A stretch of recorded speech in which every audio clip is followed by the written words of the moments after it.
L'homme est malade parce qu'il est mal construit. Il faut se décider à le mettre à nu pour lui gâter cet animal qui ne mange pas. Dieu, et avec Dieu, ses organes, oui, ses organes, tous ses organes, car, tuez-moi si vous le voulez, il n'y a rien de plus inutile que Cara, bora lá, porque hoje eu gostaria de ser breve, sucinto e violento, mas violento com carinho. Violento no bom sentido, né? Pra gravar esse podcast, que o outro ficou muito grande, as pessoas estão desacompanhando esse podcast aos poucos, mas ao mesmo tempo tem subido o número de escutados, só que eu não sei se as pessoas estão conseguindo acompanhar, assim, tá um processo curioso. Você que tá ouvindo isso, né? No dia 27/5, as pessoas... os episódios mais recentes estão cada vez menos escutados aí, não sei se é um efeito pandêmico, né? Um efeito de cansaço de podcast também. Um efeito de sazonalidade podcastial, não sei como é que funciona essa parada, também não conheço muito. E eu mesmo abandono vários podcasts que eu tava ouvindo, então faz parte do processo, mas sempre tenho a ideia de que fica o registro pra posteridade aqui, né? Tipo, e aí, o dia que você quiser ouvir um podcast sobre antiético, quiser estudar um antiético, tá lá, ficou gravado. É o meu trabalho para posterioridade. Como diria o Nietzsche, é como uma flecha que se atira ao futuro para ver quem é que pega essa porra. Sacou? O Nietzsche é um filho de Oxóssi, com certeza. Antes de botar o despertador, eu queria agradecer muito a participação do Pedro Bowen no episódio passado. Foi bem maneira a troca. Uma leitura profícua de uma página, assim, mas foi muito divertido, assim. Trocar uma ideia com alguém é sempre bacana. Conhecer gente nova através do podcast. Então, fica aí também o convite. Eu fico indignado que só cueca vem falar comigo, assim, mas eu não convido pra trocar ideia no podcast. Eu não convido necessariamente as pessoas. Algumas pessoas eu até convido, assim, dos 4 que vieram. Mas não teve participação feminina ainda, cara. Eu fico meio triste com isso, assim. Mas, então, se você é mulher e ouve esse podcast, sinta-se ainda mais convidado. Juro que vai ser um ambiente divertido pra gente trocar uma ideia. A respeito do Don't Add Up. No mais, é isso. Vambora? Vamos ler um pouquinho. Deixa eu botar o despertador aqui. 11h07, vamos até 11h27. Caraca, agora meu relógio tá no tempo certo. Meu relógio do celular. Ajustei depois de um tempão. Eu vivia perigosamente. Eu não botava pra ajustar no automático. Pronto, 20 minutos. Não botava pra ajustar no automático o relógio do celular e a cada semana eu ia ganhando 1 minuto, assim. Quando eu vi, já tava com 5 minutos de atraso. Era isso? 5 minutos. Não, era adiantado, o relógio adiantava sozinho, doidamente. Eu vivia perigosamente, sempre fazendo contas matemáticas na pressa, assim, pra ver que horas eram. Não superestime esse que vos fala, assim. Às vezes uma conta matemática de menos 4 minutos, menos 3 minutos é muito complexo. Bota um 7 ali no meio da jogada, que o negócio fica meio... Que é isso? Um 8. Mas vamos lá. A gente tá aqui pra ler um antiético. Espero que vocês estejam bem. Bora lá. 1.5.3, a gente tá na página 57. Segundo modo, cadeia, o código e desligamento. Sendo que da outra vez, o primeiro modo de corte, fluxo e extração. Tá, então, segundo modo, cadeia, o código e desligamento, né? Falando dos cortes agora das máquinas. Vamos lá. Em segundo lugar, toda máquina comporta um tipo de código que se encontra maquinado, estocado nela. Suco de... Como é o nome do menino? Você vê como que é suco, né? É um suco tão concentrado que eu não consigo lembrar o nome do cara. Simondon. Gilberto Simondon. Em segundo lugar, toda máquina comporta um tipo de código que se encontra maquinado, estocado nela. Esse código é inseparável não só do seu registro e de sua transmissão nas diferentes regiões do corpo, como também do registro de cada uma das regiões em suas relações com as outras. Beleza. Um órgão pode estar associado a vários fluxos segundo conexões diferentes, pode hesitar entre vários regimes e até tomar para si o regime de um outro órgão. A boca anoréxica, por exemplo, está entre parênteses. Todos os tipos de questões funcionais se colocam. Que fluxo cortar? Onde cortar? Como e de que modo cortar? Que lugar dar a outros produtores ou antiprodutores? O lugar do irmão mais novo, entre parênteses. Será ou não preciso sufocar com o que se come, engolir o ar, cagar pela boca? Em toda parte, os registros, as informações e as transmissões formam todo um quadriculado de disjunções, de um tipo diferente do das conexões precedentes. Aí eles vão entrar num outro detalhe aqui, eu só estou tentando lembrar como que era o corte anterior, né?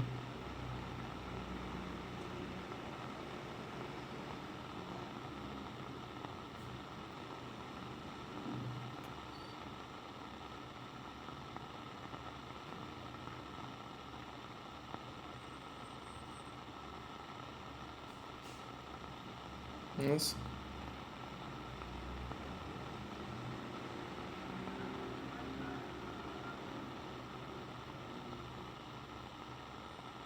Silêncio, né? Bom, não consegui sacar muita dimensão, mas o primeiro é o corte, fluxo e extração. Talvez seja o primeiro modo de corte, não sei. Não consegui pegar, né? Mas agora tá falando do cadeia ou de código e do desligamento. Extração e desligamento. Vamos lá. Deve-se a Lacan a descoberta do rico domínio de um código do inconsciente, envolvendo a ou as cadeias significantes. Legal. E de ter assim transformado a análise, o texto básico a esse respeito é La Lettre Volée. E de ter assim transformado a análise. La Lettre Volée é o nota do tradutor tem aqui. A Carta Roubada, de Edgar Allan Poe. Viveu de 1809 a 1849. Pô, o Allan Poe viveu só 40 anos. Este e outros contos foram escritos em 1838, compondo o conjunto denominado Tales of the Grotesque and Arabesque, Contos do Grotesco e do Arabesco. Conferir histórias extraordinárias, tradução de Breno Silveira e outros. Beleza. O comentário de Lacan sobre esse conto joga com o duplo sentido do título em francês, La Lettre Volée. Pode ser tanto a carta roubada como a letra roubada. E aparece no início dos escritos de Lacan de 1966. Deleuze o retoma num texto de 1972, entre aspas, em que se pode reconhecer o estruturalismo. Esse é o nome do texto de Deleuze, né? Republicado em A Ilha Deserta e outros textos e entrevistas. Tradução coletiva organizada por Orlandi. Beleza. Então, eles estão associando, pelo que eu estou entendendo, esse negócio é muito doido, né? Aqui tem que sacar essas coisas de Lacan, e aqui tem um grande reconhecimento do Lacan, do certo estruturalismo lacaniano. Como as coisas vão se juntando, né? Partes e partes vão se juntando para formar um todo. E ao mesmo tempo que essas partes se combinam de alguma maneira, pelo menos assim eu estou entendendo, os dedos nas mãos, os cotovelos, as articulações dos braços, os fios de cabelo e cadeias de queratina com o couro cabeludo, por exemplo, você vai tendo essa forma de relação entre as partes num certo registro, uma certa forma de poder acontecer, num certo código, né? Desde o código genético, por exemplo, dentro da biologia, mas numa escala fractal, subindo para códigos corporais, códigos de órgãos, códigos entre as pessoas e a sociedade como um todo. Então, há um registro dessa informação de como informação, né, de como as coisas se formam, como as coisas se relacionam, mas que longe desses códigos ser, mesmo o código genético ser pré-determinado, longe dessa informação ser de uma leitura e de uma interpretação direta, e o que traria para o mundo um mundo muito representativo, né? Vamos só reproduzir essa informação, né? Você dobra a informação e aparece ela na realidade, né? Você espelha a informação na realidade. É como se a informação fosse uma compactação de algo que se pode apresentar na realidade, né? Quase como se você pensa a informação que há na semente, uma semente de árvore. Há a informação de toda uma árvore, né? Enorme, mas a forma como ela vai se desenvolver não está descrita ali na semente. Não só porque há uma história do processo de interação daquela semente com o meio ambiente, mas até mesmo porque a forma como esse código pode se atualizar, né? A partir dos nutrientes, a partir das condições, isso influencia na atualização do código. Então, o código que é contido, a informação que é contida na semente, não é um conteúdo estático, né? Que vai reproduzir a mesma árvore sempre, por mais que as florestas de eucalipto, voltando aí a conversa das florestas de eucalipto de vários episódios atrás, se esforce nisso. Isso para dizer que há aqui nas relações entre partes, né? Entre fio de cabelo e couro cabeludo, entre código genético e proteínas, né?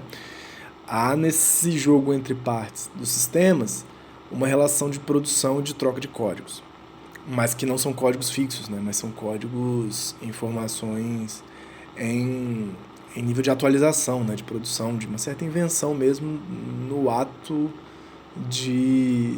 da ação, né? Mas que ao mesmo tempo, como a gente está vendo aqui, como é tudo máquinas de máquinas e conexões de fluxos, essas partes que têm uma relação umas com as outras e produzem código também processam certos fluxos, também operam com fluxos, e esses fluxos também são codificados. A ideia de trazer o Lacan aqui também são informacionais, também tem uma relação com a informação. Essa ideia de trazer o Lacan aqui e trazer a ideia da cadeia de significante diz muito dessa codificação do real, né? Dessa simbolização da realidade. Na verdade, do real, né? Não é da realidade. Porque nós, como seres humanos, para o Lacan, pelo menos à medida que eu estou entendendo, a gente já é nascido no mundo com todo um campo de cadeia significante, né? Com todo um campo de representação, com todo um campo de imagens e símbolos, né? Imagens acústicas, mas também imagens escritas, que envolvem e cobrem continuamente numa certa produção a nossa existência, né?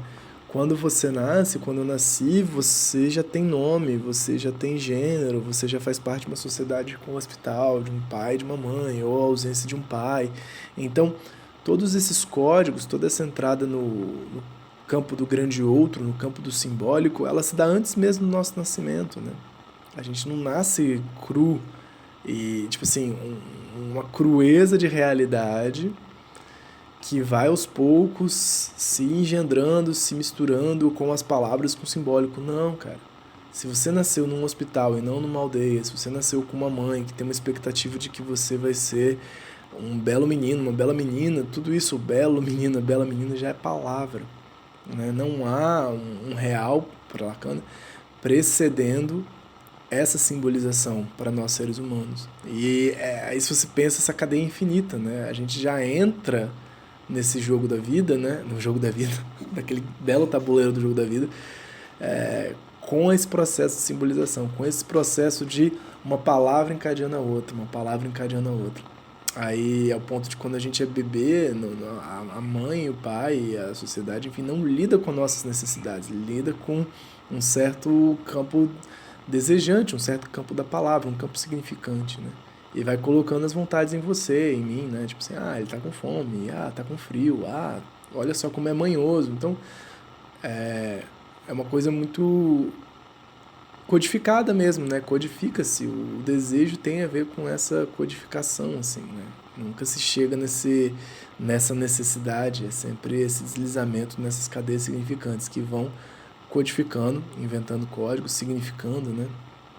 Produzindo significantes para essas relações em uma vida. Enfim, acho que é mais ou menos isso. Não sei se fica mais confuso, se fica mais tranquilo, mas é como eu estou podendo entender aqui. Eles continuam. Aí o texto básico, se você quiser saber um pouco disso, eu tenho que ler esse texto, eu não li, vou anotar aqui. Eu acho que, apesar dos escritos terem sido publicados em 66, a carta roubada, eu vou até dar uma pesquisada aqui, porque temos tempo, né? Ela não foi. Ela é anterior, né?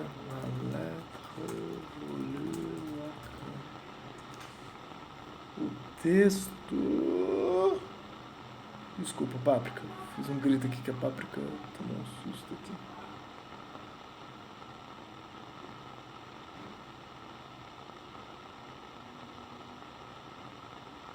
Cara, tem um seminário sobre a... Eu acho que é de 55. Vou chutar que é 55.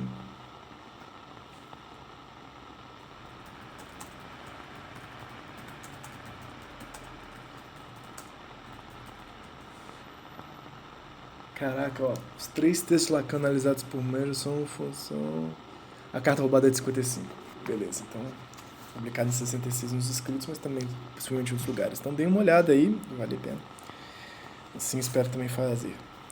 Mas esse é um estranho domínio em virtude da sua multiplicidade, a tal ponto que não se... Aí já voltei o texto, tá? A tal ponto que não se pode continuar falando de uma cadeia, ou mesmo de um código desejante. Então não é apenas uma cadeia ou um código desejante. Aqui que é o problema, que eu acho que eles vão encrencar com Lacan, pelo menos o Guattari vai implicar bastante, de dar a esse código a primazia de um código significante por sermos humanos, né? Tipo assim, falar que tudo passa necessariamente pela simbolização dessa linguagem, por essa ferramenta que é a palavra, sendo que existem inúmeros outros códigos, inúmeras outras cadeias, que não só a significante. Disse que as cadeias são significantes porque são feitas de signos, mas esses signos não são os propriamente significantes, e essa é a implicância bem deleuziana também, né? Não é só porque é significante que... Ou, desculpa, não é só porque é signo que é significante, né? O Deleuze tem toda uma teoria dos signos em lugar dos significantes. Isso muito baseado em Spinoza, em um biólogo etologista, né? O Jacob von Uexküll. E ele vai falar muito, assim, do Proust, né? Proust os signos. Mas o Jacob von Uexküll é um etólogo que vai pensar o mundo dos animais e o mundo dos humanos, né?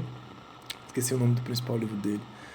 Mas tem internet, é fácil achar o PDF, mas é ele que vai trazer o exemplo do carrapato, né? E um conceito fundamental para o Jacob von Uexküll é o conceito de Umwelt, de meio mundo, assim, né? Um sobremundo, um mundo, né? Umwelt, no qual, a partir da possibilidade de interpretação e atualização de determinados signos, cada animal criará seu próprio mundo.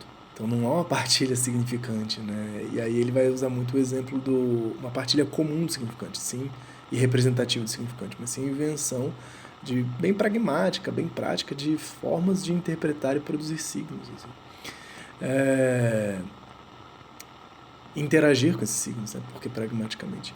E é o exemplo principal, acho que é do carrapato, né? Que o Deleuze vai sugar esse exemplo do Jacob von Uexküll, que é a história do carrapato, acho que só tem 3 afetos, assim, o negócio, né, que ele tem um signo que o faz esperar, ele se retém no topo da árvore, e aí acho que o aroma de um animal passa, ele consegue se desprender dessa hibernação, ele se solta quando ele interpreta esse signo, e na pelagem do animal ele tem um terceiro afeto, que é o afeto de morder, né, a afetação que um signo que lhe produz a afetação capaz de morder e se acoplar ao animal. É um exemplo que vai sendo gasto lá. Mas tudo isso para dizer que não passa pelo significante, mas tem signo no jogo, tem códigos, né? Para sacar a hora de hibernar, quando o animal está passando, esses códigos que vão determinar a produção desde partículas, animais e pessoas, da distribuição tempo-espaço, assim, né? O código se parece menos, continuando, né? Então, nem todo signo é significante. Todo significante tem signo, mas nem todo signo é significante. O código se parece menos com uma linguagem do que com um jargão, formação aberta e plurívoca. Curioso essa palavra jargão, mas enfim. Os seus signos são de uma natureza qualquer, não são necessariamente palavras, saca? São indiferentes ao seu suporte, ou não será o suporte que lhes é indiferente. O suporte é o corpo sem órgãos.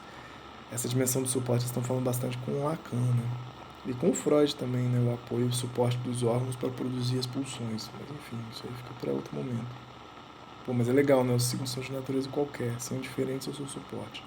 Ou não será o suporte que lhes é indiferente. O suporte é o corpo sem órgãos. Continuando. Eles não têm um plano. Trabalham em todos os níveis e em todas as conexões.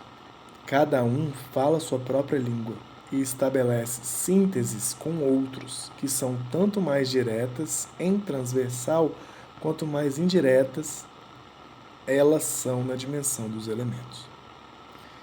As disjunções próprias a estas cadeias ainda não implicam exclusão alguma, sendo que as exclusões surgem devido apenas a um jogo de inibidores e de repressores que determinam o suporte e fixa um sujeito específico e pessoal. Então ainda não tem inibição nesse jogo de signo, né? Não tem falta.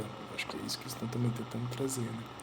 Porque o significante para o Lacan é sempre a tentativa, a cadeia de significante vai sempre encobrindo o real, no que ele falta. No que falta entre a distância entre eu e o desejo do outro, o desejo e o objeto, né? A gente tem que ficar encobrindo com o significante, por isso que ele é faltoso, né? O desejo é faltoso para Lacan. E aqui eles estão falando nada falta, né? As disjunções próprias dessa cadeia ainda não implicam exclusão alguma. Não se exclui o objeto em si, né? Sendo que as exclusões surgem devido apenas a um jogo de inibidores e repressores que determinam o suporte e fixam um sujeito específico pessoal. Nota 33, aí vai o Lacan.